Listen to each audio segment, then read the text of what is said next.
My dear friend, this is Jerry from Zhangqiu Machinery. Today we are exporting the second-hand kind of machine to our machine finished with the Wang package. Clean this machine is 100% new machine. Here is new rollers, 2 rollers flat die pellet machine with 15 kilowatts electric motor, and we'll fit with the 6 millimeters new flat die. And this is the thin hopper. And inside of here is output hopper. And also with the machine we have fit with some new spare parts. For example, with the new boiler examples. And over here is the old one, the 8 millimeters flat die.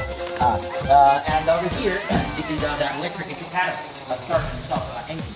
And over here is the volts parameters, and this is the empty indicator.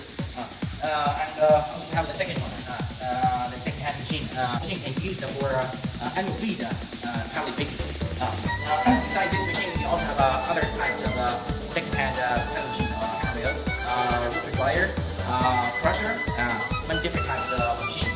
And if you are interested with other machines, please contact me. Okay? Thanks for watching this video. We'll see you next time. Bye bye.